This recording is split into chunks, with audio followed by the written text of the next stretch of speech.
El nuevo orden mundial. Los tiempos que vienen serán radicalmente diferentes a lo que hemos experimentado hasta ahora en nuestra vida. Pero se parecerán a muchas otras etapas de la historia. ¿Cómo lo sé? Porque siempre ha sido así.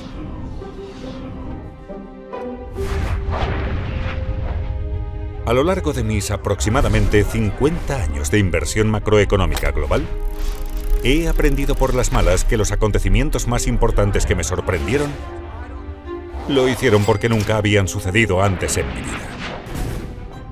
Estas dolorosas sorpresas me llevaron a estudiar los últimos 500 años de historia de situaciones similares, donde vi que, efectivamente, habían sucedido antes muchas veces, con los altibajos de los imperios neerlandés, británico y estadounidense. Y cada vez que ocurrieron, eran signo de un nuevo orden mundial. Estudiar esto me enseñó valiosas lecciones que te pasaré aquí en forma destilada.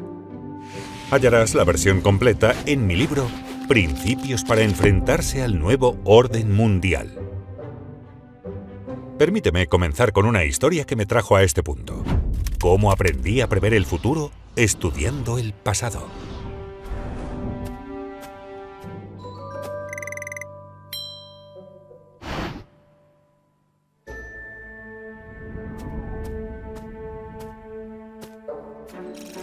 En 1971, cuando era un joven empleado en el piso de la Bolsa de Valores de Nueva York, a Estados Unidos se le terminó el dinero y no cumplió con sus deudas.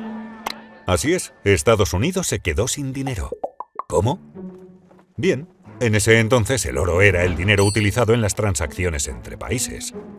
El papel moneda o billetes, como el dólar, era como los cheques de un talonario, en el sentido de que no tenía otro valor fuera de que se podía canjear por oro, que era el dinero real. En aquel momento, Estados Unidos gastaba mucho más dinero del que ganaba, girando mucho más de esos cheques de papel moneda que el oro que tenía en el banco para canjear por ellos. Como la gente llevaba estos cheques al banco para obtener dinero de oro, la cantidad de oro en los Estados Unidos había disminuido. Pronto se hizo evidente que Estados Unidos no podía cumplir sus promesas por todo el papel moneda existente. Por lo cual, quienes tenían dólares se apresuraban a canjearlos antes de que se acabara el oro. Reconociendo que a Estados Unidos se le agotaría el dinero real, el domingo 15 de agosto por la noche, el presidente Nixon apareció en la televisión para decirle al mundo que Estados Unidos quebraba su promesa de permitir a la gente canjear sus dólares por oro. Por supuesto, no lo dijo así. Lo dijo más diplomáticamente, sin dejar claro que Estados Unidos estaba incumpliendo. La fuerza de la divisa de una nación se basa en la fuerza de la economía de esa nación, y la economía estadounidense es con mucho la más fuerte del mundo. En consecuencia, he dado instrucciones al secretario del Tesoro para que adopte las medidas necesarias para defender al dólar contra los especuladores. He ordenado al secretario Connally suspender temporalmente la convertibilidad del dólar en oro u otros activos de reserva, salvo en los montos y condiciones que se determinen en interés de la estabilidad monetaria y en el mejor interés de los Estados Unidos. Miraba con asombro, comprendiendo que se terminaba el dinero tal como lo entendíamos. ¡Vaya crisis! Esperaba que el mercado de valores se desplomara al día siguiente. Así que llegué temprano al piso de la bolsa para prepararme. Cuando sonó la campana de apertura, estalló el pandemonio. Pero no como lo esperaba. El mercado estaba al alza. Bien en alza. Y continuó así hasta subir casi el 25%. Eso me sorprendió, porque nunca antes había experimentado una devaluación de la moneda. Cuando hurgué en la historia, descubrí que exactamente lo mismo sucedió en 1933. Y tuvo exactamente el mismo efecto. También entonces los dólares de papel estaban vinculados al oro, que a Estados Unidos se le estaba terminando porque gastaba más cheques de dinero de papel del oro que tenía por el cual canjearlos. Y el presidente Roosevelt anunció por la radio que quebraría la promesa del país de canjear dólares por oro. Fue entonces cuando emití la proclamación que establecía el feriado bancario nacional. Y este fue el primer paso en la reconstrucción por parte del gobierno de nuestra estructura financiera y económica. El segundo paso, el jueves pasado, fue la legislación aprobada rápida y patrióticamente por el Congreso, confirmando mi proclamación y ampliando mis poderes, haciéndola posible en vista de la necesidad de tiempo para prorrogar el feriado y levantar la limitación de ese feriado gradualmente en los próximos días. Esta ley también otorgó la autoridad para desarrollar un programa.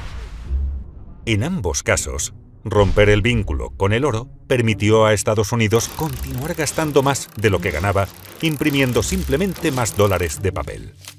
Como aumentó el número de dólares sin un aumento en la riqueza del país, el valor de cada dólar cayó. A medida que estos nuevos dólares entraron en el mercado, sin un aumento correspondiente de la productividad, se usaron para comprar grandes cantidades de acciones, oro y materias primas, haciendo que sus precios aumentaran. A medida que estudiaba más historia, veía que la misma cosa había sucedido antes muchas veces. Vi que, desde el comienzo de los tiempos, cuando los gobiernos gastaban mucho más de lo que recaudaron en impuestos y las condiciones empeoraban, se quedaban sin dinero y necesitaban más. Entonces imprimían más, mucho más, haciendo que su valor cayera y aumentaran los precios de casi todo, incluidas las acciones, el oro y las materias primas. Ahí fue cuando aprendí por primera vez este principio. Cuando los bancos centrales imprimen mucho dinero para aliviar una crisis, compra acciones, oro y materias primas porque su valor aumentará y el valor del papel moneda caerá. Este imprimir dinero sucedió también en 2008 para aliviar la crisis de la deuda impulsada por las hipotecas. Y en 2020, para aliviar la crisis económica provocada por la pandemia. Y casi con certeza sucederá en el futuro. Por lo tanto, sugiero que tengas en cuenta este principio. Estas experiencias me dieron otro principio. Para entender lo que se te viene, debes comprender qué sucedió antes que tú estés. Ese principio me llevó a estudiar cómo la burbuja de la bulliciosa década de 1920 se convirtió en la depresión de 1930. Cosa que me enseñó a prever y aprovechar la burbuja de 2007, que se convirtió en el desplome de 2008.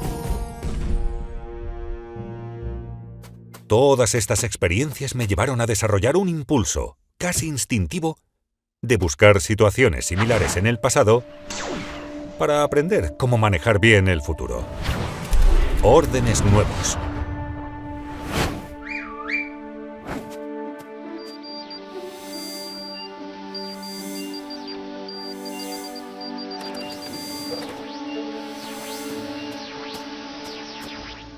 En los últimos años, 3 grandes cosas que no habían sucedido durante mi vida me llevaron a hacer este estudio. En primer lugar, algunos países no tenían dinero suficiente para pagar sus deudas, incluso después de bajar las tasas de interés al 0%. De modo que sus bancos centrales comenzaron a imprimir mucho dinero para hacerlo. En segundo lugar, surgieron grandes conflictos internos debido a las crecientes brechas de riqueza y de valores. Esto se manifiesta en el populismo político y la polarización entre la izquierda, que quiere redistribuir la riqueza, y la derecha, que quiere defender a quienes poseen la riqueza. Y en tercer lugar, el creciente conflicto externo entre una gran potencia en ascenso y la gran potencia líder, como sucede actualmente entre China y Estados Unidos. Por lo tanto, miré hacia atrás. Vi que todo esto ya había sucedido antes, muchas veces. Y casi siempre había llevado a cambiar los órdenes nacionales y mundiales. La última vez que ocurrió esta secuencia fue de 1930 a 1945. Quizás te preguntes qué es exactamente un orden. Es un sistema de gobierno para que las personas traten entre sí. Existen órdenes internos para gobernar dentro de los países, normalmente establecidos en las constituciones. Y existe un orden mundial que rige entre países, normalmente establecido en tratados. Los órdenes internos cambian en momentos diferentes a las órdenes mundiales. Y tanto dentro de los países o entre ellos, estos órdenes suelen cambiar después de guerras. Guerras civiles dentro de países, guerras internacionales entre países. Suceden cuando nuevas fuerzas revolucionarias derrotan a órdenes viejos y débiles. Por ejemplo, el orden interno de los Estados Unidos fue establecido en la Constitución en 1789, después de la Revolución estadounidense, y sigue funcionando hoy, aún después de la Guerra de Secesión en los Estados Unidos. Rusia se deshizo de su viejo orden y estableció uno nuevo con la Revolución Rusa de 1917, que terminó en 1991 con una revolución relativamente pacífica. China comenzó su orden interno actual en 1949, cuando el Partido Comunista Chino ganó la Guerra Civil. Ya habrás entendido. El orden mundial actual, comúnmente llamado el Orden Mundial de los Estados Unidos, se formó después de la victoria aliada en la Segunda Guerra Mundial, de la cual Estados Unidos emergió como la potencia mundial dominante. Se estableció en acuerdos y tratados sobre el funcionamiento de la gobernanza mundial y los sistemas monetarios. En 1944 se creó el nuevo sistema monetario mundial por el acuerdo de Bretton Woods, que estableció al dólar como principal moneda de reserva del mundo. Una moneda de reserva es una moneda que se acepta corrientemente en todo el mundo. Poseerla es factor clave para que un país se convierta en el imperio más rico y poderoso. Con una nueva potencia dominante y un nuevo sistema monetario establecidos, comienza un nuevo orden mundial. Estos cambios tienen lugar en un ciclo atemporal y universal, al cual llamo el Gran Ciclo. Comenzaré por una breve descripción general y después te daré una versión más completa. Tras ello, te remitiré a mi libro si deseas saber más. Al estudiar los 10 imperios más poderosos de los últimos 500 años y las 3 últimas divisas de reserva, pasé por el auge y el declive del imperio de los Países Bajos y el florín, el imperio británico y la libra esterlina, el auge y el declive temprano del imperio de los Estados Unidos y el dólar, y el declive y el auge del imperio chino y sus divisas, así como el auge y el declive de los imperios de España, Alemania, Francia, India, Japón, Rusia y el otomano, junto con sus conflictos significativos, según se miden en este gráfico. Para entender mejor las pautas de la China, estudié también el ascenso y la caída de las dinastías chinas y sus divisas, retrocediendo hasta el año 600. Puesto que examinar todos estos índices a la vez puede resultar confuso, me centraré en los 4 más importantes: Países Bajos, Reino Unido, Estados Unidos y China. Rápidamente verás la pauta. Ahora, simplifiquemos un poco. Como verás, ocurrieron en ciclos superpuestos de unos 250 años, con periodos de transición de 10 a 20 años entre ellos. Estas transiciones fueron habitualmente periodos de gran conflicto, porque las potencias líderes no declinan sin pelear. Entonces, ¿cómo estoy midiendo el poder de un imperio? En este estudio utilicé 8 métricas. La medida del poder total de cada país se obtiene promediando las 8.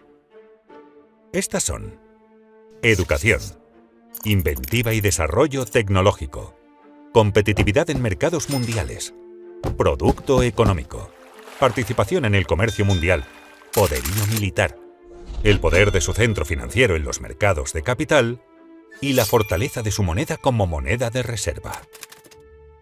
Debido a que estas fuerzas son mensurables, podemos ver cuán fuerte es cada país ahora y en el pasado, y si está en auge o en declive.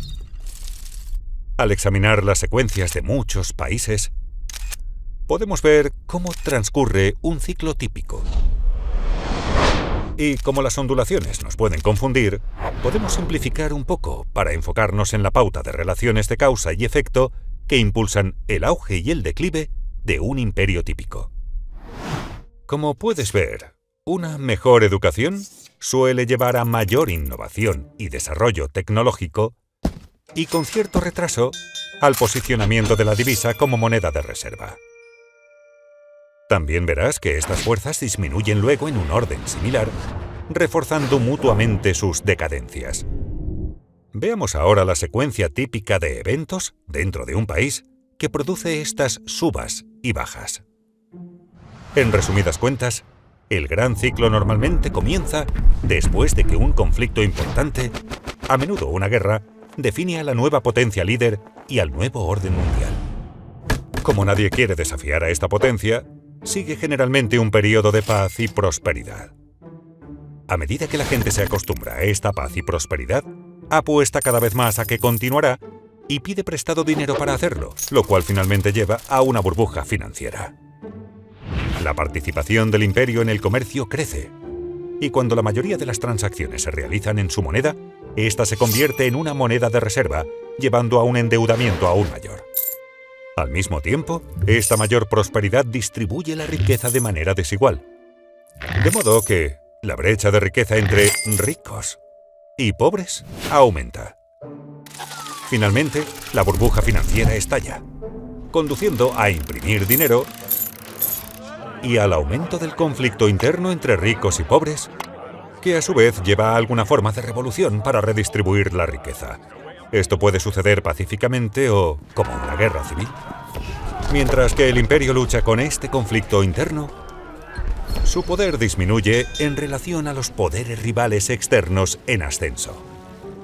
Cuando una nueva potencia en ascenso adquiere suficiente fuerza como para competir con la potencia dominante que sufre crisis internas, se producen conflictos externos, generalmente guerras. De estas guerras internas y externas surgen nuevos ganadores y perdedores. A continuación, los ganadores se reúnen para crear el nuevo orden mundial. Y el ciclo comienza de nuevo. Cuando miré hacia atrás, vi que estas relaciones de causa y efecto impulsaron los ciclos de auges y declives desde el Imperio Romano hasta nuestros días. Vi cómo las historias de cada uno de estos ciclos se fusionaban con otras anteriores, contemporáneas y posteriores, al igual que cada historia individual se mezcla con otras para crear la épica historia de 500 años que es nuestra historia colectiva. Y como los ciclos de la vida humana, no hay dos exactamente iguales, pero la mayoría son similares. Están impulsados por relaciones lógicas de causa y efecto que pasan por etapas, desde el nacimiento a la potencia y la madurez, hasta la debilidad y el inevitable declive. Sin embargo, eso es como decir que el ciclo de vida de una persona dura 80 años en promedio, sin reconocer que muchos son mucho más cortos y muchos son más largos. Si bien la edad puede ser un buen indicador de la longevidad futura, mejor manera es mirar los indicadores de salud. Uno también puede hacer eso con los imperios y sus signos vitales. Descubrí que observando los indicadores de cambio de poderío, pude ver en qué etapa estaba un país, cosa que me ayudó a prever lo que probablemente vendría a continuación. Ahora te llevaré por el gran ciclo con más detalle. Dame 20 minutos y te daré los últimos 500 años de historia. Y te mostraré las pautas similares en los imperios neerlandés, británico, estadounidense y chino. 500 años de grandes ciclos.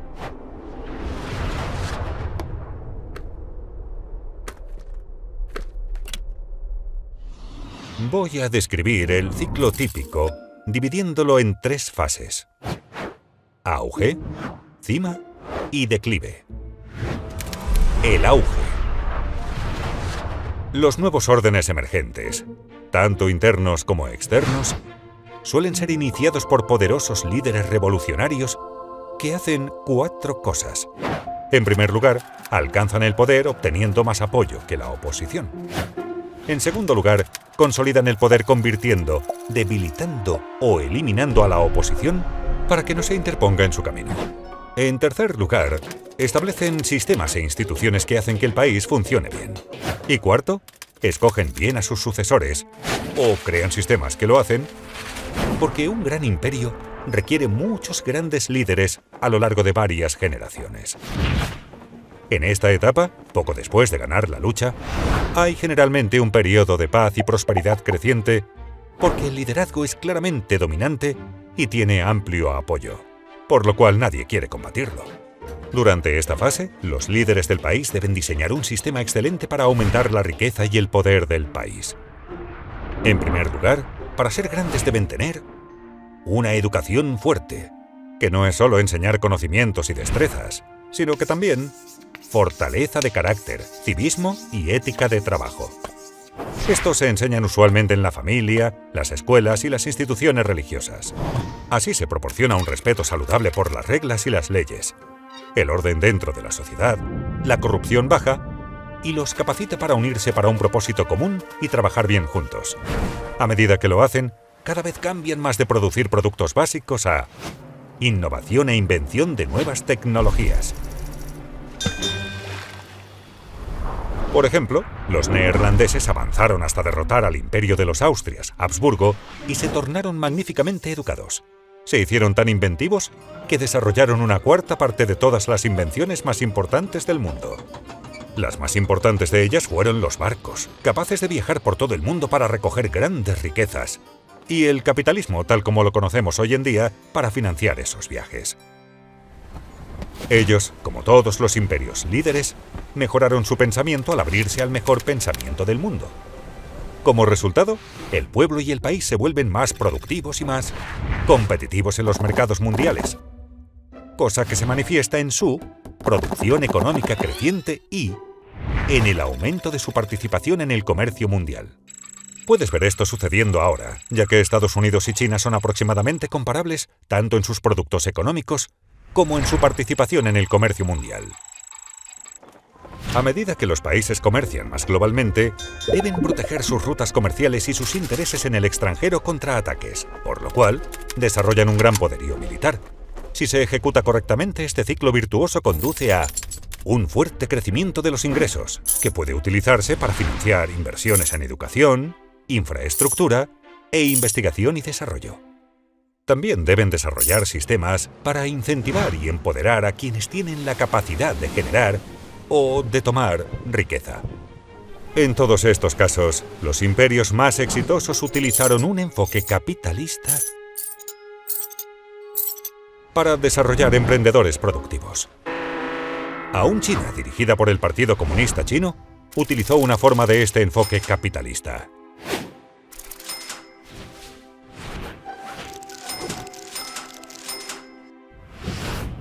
Deng Xiaoping, cuando se le preguntó sobre esto, dijo: «No importa si es un gato blanco o un gato negro, mientras atrape ratones. Y también es glorioso ser rico». Para hacerlo bien, deben desarrollar sus mercados de capitales. Lo más importante, sus mercados de crédito, bonos y acciones. Esto permite a la gente convertir sus ahorros en inversiones para financiar la invención y el desarrollo y compartir los éxitos de quienes hacen suceder cosas maravillosas. Los neerlandeses crearon la primera compañía cotizada en bolsa, la Compañía Holandesa de la India Oriental, y el primer mercado de valores en financiarla, que fueron partes integrales del sistema que produjo enorme riqueza y poder. Como consecuencia natural, los imperios más grandes desarrollan los principales centros financieros del mundo para atraer y distribuir el capital mundial. Ámsterdam fue el centro financiero mundial durante la primacía de los Países Bajos. Londres, cuando los británicos estaban en la cima. Nueva York lo es ahora, y China está desarrollando rápidamente sus centros financieros. Y lo más importante, los capitalistas, el gobierno y los militares deben trabajar juntos. Los neerlandeses no solo trabajaron bien juntos, sino que eran una misma cosa. El gobierno concedió un monopolio comercial a la Compañía Neerlandesa de la India Oriental, la cual tenía su propia fuerza militar autorizada oficialmente para salir a los mercados globales para crear y tomar riqueza. Los británicos los siguieron con la Compañía Británica de las Indias Orientales, con una coordinación similar de sus operaciones gubernamentales, comerciales y militares. El complejo industrial militar estadounidense siguió su ejemplo, al igual que el sistema chino actual. A medida que el país se convierte en el mayor imperio comercial internacional, sus transacciones pueden ser pagadas con su divisa, convirtiéndola en el medio de intercambio mundial preferido. Y como su moneda es tan ampliamente aceptada y utilizada con frecuencia, la gente de todo el mundo quiere ahorrar en ella, convirtiéndola en el depósito de valor preferido. Y por lo tanto, la principal moneda de reserva del mundo. El florín fue la principal moneda de reserva del mundo cuando los neerlandeses lideraban el comercio mundial. La libra lo fue durante el liderazgo británico y el dólar lo es desde que comenzó el liderazgo de Estados Unidos. Naturalmente, la divisa china se está utilizando cada vez más como moneda de reserva. Tener una moneda de reserva permite al imperio tomar prestado más que otros países. Esa ventaja es enorme. Piénsalo. La gente de todo el mundo está ansiosa por ahorrar y, por lo tanto, prestar su divisa de vuelta al imperio. Los países sin una moneda de reserva no tienen eso. Y cuando al imperio se le termina su propio dinero, ¿recuerdas a los Estados Unidos en 1971? Siempre puede imprimir más. El privilegio exorbitante que otorga la moneda de reserva del imperio lleva a aumentar el endeudamiento y al inicio de una burbuja financiera. Esta serie de relaciones de causa y efecto que llevan a tener poderíos financieros, políticos y militares que se apoyan mutuamente, reforzadas por el poder de endeudamiento de una moneda de reserva, vienen juntas desde que se registra la historia. Todo imperio que se convirtió en el más poderoso del mundo siguió este camino a la cima.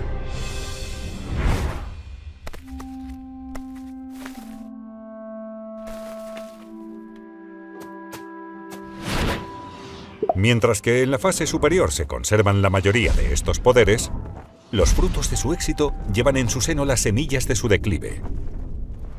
Como regla general, a medida que los habitantes de estos países ricos y poderosos ganan más, se tornan más caros y menos competitivos en comparación con los de otros países dispuestos a trabajar por menos.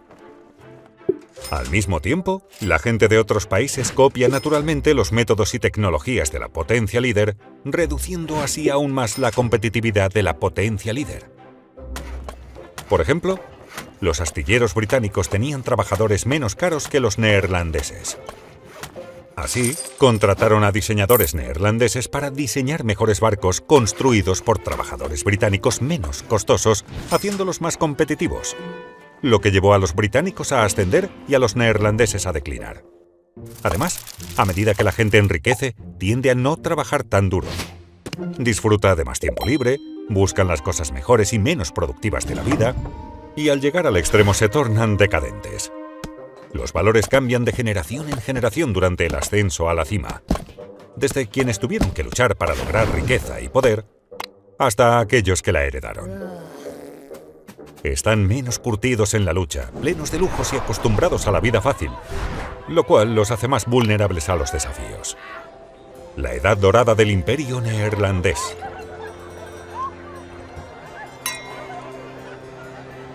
Y la era victoriana del británico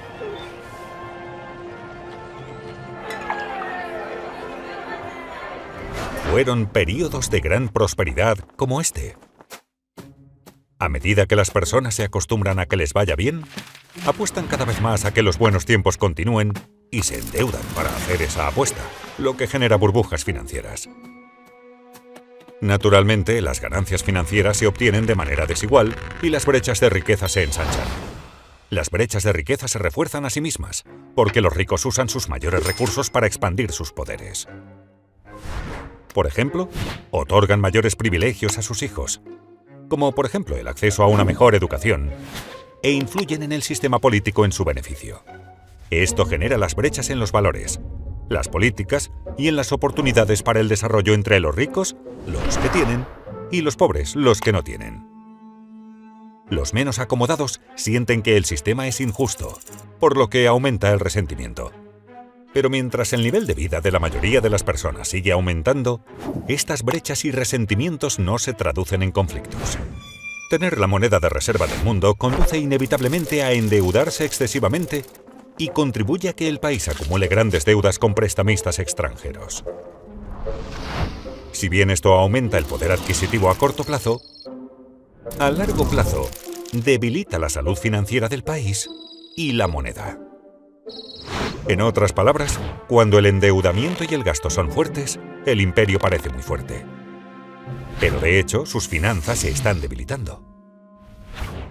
El endeudamiento sustenta el poderío del país más allá de su basamento real, al financiar tanto el excesivo consumo interno como los conflictos militares internacionales necesarios para mantener el imperio.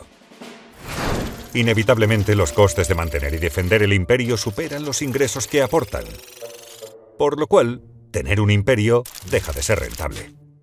Por ejemplo, el imperio neerlandés se extendió excesivamente por todo el mundo y libró, una tras otra, guerras cada vez más caras contra los británicos y otras potencias europeas para proteger su territorio y sus rutas comerciales. De manera similar, el imperio británico se tornó un aparato masivo y burocrático y perdió sus ventajas competitivas a medida que las potencias rivales, en particular Alemania, levantaron vuelo, conduciendo a una carrera armamentista cada vez más cara y a una guerra mundial. Estados Unidos ha gastado unos 8 billones de dólares en guerras extranjeras y sus consecuencias desde el 11S. Y billones más en otras operaciones militares y en mantener bases militares en 70 países. Y todavía no gasta lo suficiente para mantener su competencia militar con China en la zona que la circunda.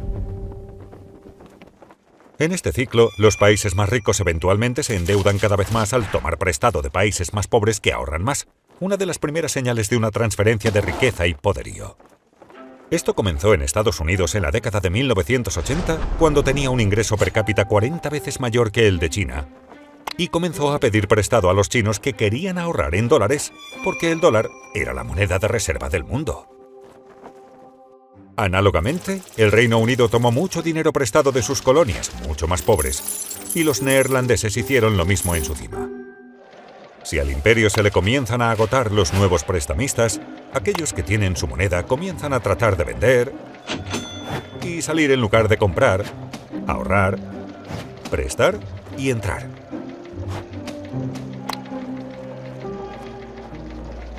Y la fuerza del imperio comienza a declinar. El declive. El declive proviene de la debilidad económica interna sumada a la lucha interna, o de costosas luchas externas, o ambas cosas. Habitualmente el declive es gradual y luego muy abrupto. Cuando las deudas llegan a ser muy grandes y hay una recesión económica y el imperio ya no puede pedir prestado el dinero necesario para pagar sus deudas, estalla la burbuja financiera. Esto crea grandes dificultades internas y obliga al país a elegir entre incumplir con sus deudas o imprimir un montón de dinero nuevo. Siempre opta por imprimir un montón de dinero nuevo. Al principio, gradualmente, y finalmente en forma masiva. Eso hace perder valor a la moneda y aumenta la inflación. Para los neerlandeses esta fue la crisis financiera provocada por los excesos financieros y el financiamiento de la Cuarta Guerra Anglo-Neerlandesa.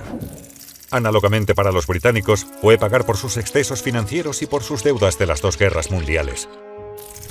Y para Estados Unidos han sido 3 ciclos de bonanza financiados por deuda y crisis desde la década de 1990, con el Banco Central interviniendo cada vez con medidas más fuertes. Cuando el gobierno tiene problemas para financiarse a sí mismo, cuando hay malas condiciones económicas y los niveles de vida de la mayoría de la gente están disminuyendo, y hay grandes brechas de riqueza, de valores y políticas, los conflictos internos entre los ricos y los pobres, así como los diferentes grupos étnicos, religiosos y raciales, aumentan considerablemente. Esto conduce al extremismo político que se manifiesta como populismo, de izquierda o de derecha. Los de izquierda buscan redistribuir la riqueza, mientras que los de derecha buscan mantener la riqueza en manos de los ricos. En esos tiempos es habitual que los impuestos a los ricos aumenten. Y cuando los ricos temen que se les vaya a quitar su riqueza y bienestar, se trasladan a lugares, activos y divisas en los que se sienten más seguros. Estos flujos salientes reducen los ingresos fiscales del imperio, conduciendo a un proceso clásico de ahuecamiento que se refuerza a sí mismo. Cuando la fuga de riqueza se torna lo suficientemente grave, los gobiernos la proscriben. Los que buscan salir comienzan a entrar en pánico. Estas condiciones turbulentas socavan la productividad, lo cual reduce la torta económica y causa más conflictos sobre cómo dividir los recursos en disminución. Los líderes populistas emergen de ambas partes y se comprometen a tomar el control y poner orden. Ahí es cuando la democracia se enfrenta a su máximo desafío, ya que no logra controlar la anarquía, y es cuando más probable es el paso a un líder populista fuerte que pondrá orden en el caos. A medida que el conflicto dentro del país se intensifica, conduce a alguna forma de revolución o guerra civil para redistribuir la riqueza y forzar los grandes cambios necesarios. Esto puede ser pacífico, manteniendo el orden existente, pero más a menudo es violento y cambia el orden.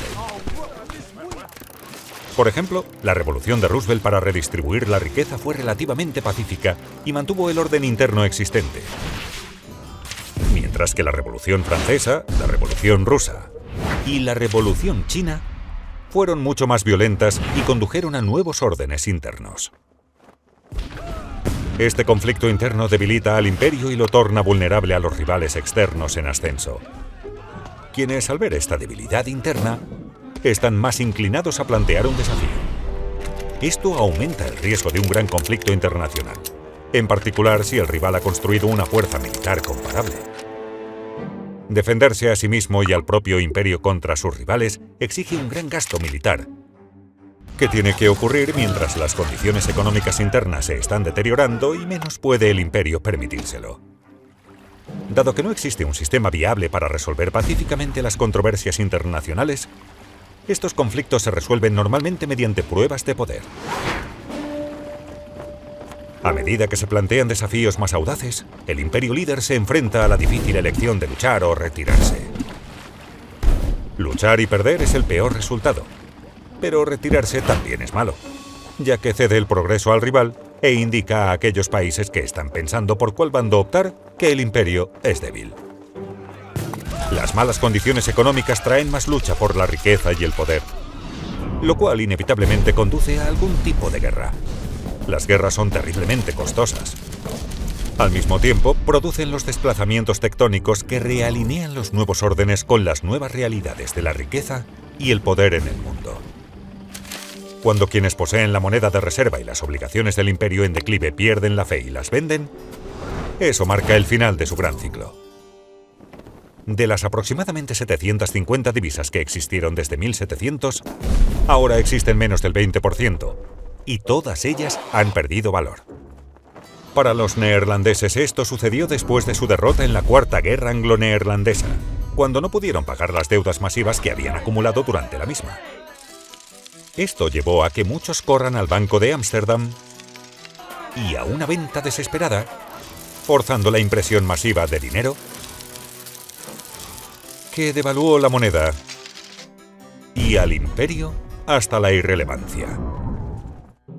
En el caso de los británicos, esto sucedió después de la Segunda Guerra Mundial, cuando, a pesar de su victoria, no pudieron pagar las enormes deudas que habían contraído para financiar su esfuerzo bélico. Esto condujo a una serie de impresiones de dinero, devaluaciones y ventas de la libra esterlina, mientras Estados Unidos y el dólar emergían dominantes y creaban un nuevo orden mundial. En el momento de esta grabación, Estados Unidos todavía no ha llegado a este punto.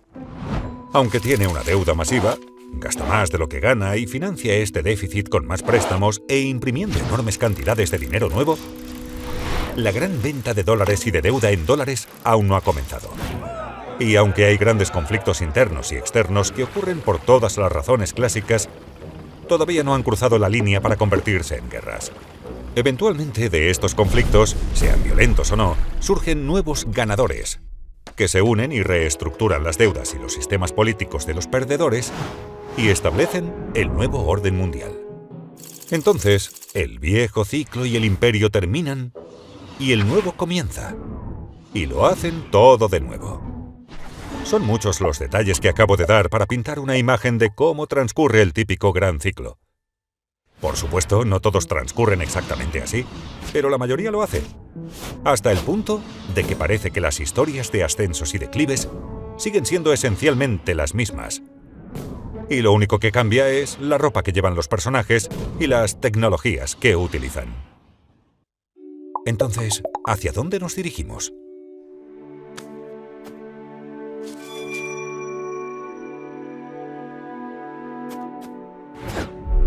El futuro.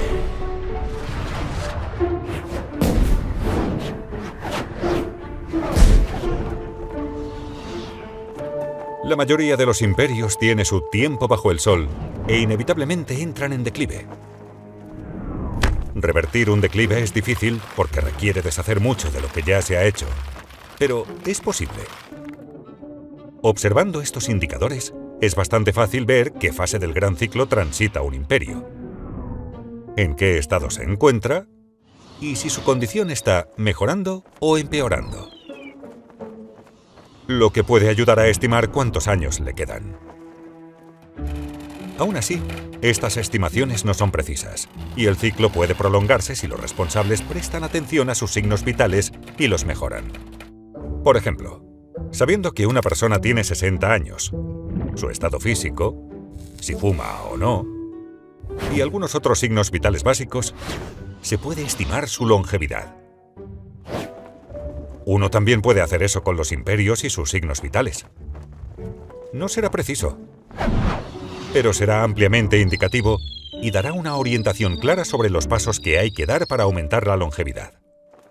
En la mayoría de los casos, la mayor guerra de una nación es consigo misma, sobre si puede o no tomar las decisiones difíciles necesarias para mantener el éxito. En cuanto a lo que tenemos que hacer, se reduce a dos cosas: ganar más de lo que gastamos y tratarnos bien los unos a los otros. Todas las demás cosas que he mencionado, educación sólida, inventiva, competitividad y todo lo demás, son solo formas de conseguir estas dos cosas. Es fácil medir si las estamos haciendo. Así que, al igual que las personas que quieren ponerse en forma, pongámonos en el programa y mejoremos nuestras constantes vitales. Hagámoslo a título individual y a título colectivo. Mi objetivo al compartir esta imagen de cómo funciona el mundo y algunos principios para afrontarlo bien es ayudarte a reconocer dónde estamos y los retos a los que nos enfrentamos, y a tomar las decisiones sabias necesarias para navegar bien en estos tiempos.